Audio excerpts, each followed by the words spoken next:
The defining struggle of your political life was the struggle to get us out of the European Union. We've seen in recent days a debate beginning again about whether we've got our relationship right with the EU. Business raising its voice again alongside the trade unions today, saying don't scrap all EU rules. I just wanted to ask you a very simple question that I'm often asked by businesses. They can tell me all the problems that Brexit are giving them, more paperwork, more costs. Can you name a single thing that's made my business easier to do, they ask me.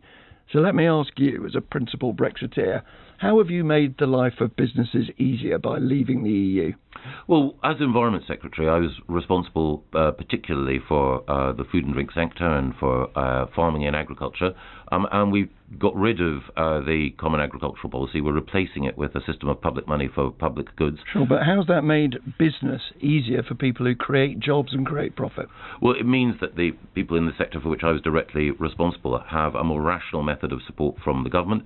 It means that there is now a growing market in environmental goods and farmers and others who are working to make our rivers cleaner, our air purer, our soil more resilient. I think if I was from the CBI, I might be tempted to say, is that it? This great transformation of our economy promised 6 years ago. And you're saying at the end of the CAP, how has the life of people trying to create jobs and create profits, make UK PLC be better off, been improved so far by Brexit?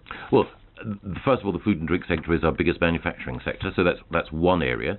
But I would also point out that we are now in control of our own migration policy, so that means that... that doesn't help business. It may be good in its own right, but it doesn't help business. Well, I think it does, because I think a points-based system allows us to prioritise those people who have the skills and talents that we need, but it also means that we can control migration in unskilled and other sectors, so that is clearly another bonus. It's also a bonus. It may be a very good thing, but it's not one that helps Britain get richer, is it? Well, no, it absolutely is, because if we get the right people here with the right skills and the right talents, and it was the case that we explicitly made clear that we had an approach towards migration that meant that those with scientific skills that could contribute to growth would come here. It is also the case, of course, that with gene editing, which is going to be a significant scientific development that will help us grow, that we are now creating a legislative framework that will allow businesses in that area, in life sciences, to grow in a way that they can't in the European Union. We've run out of time. No. Nick,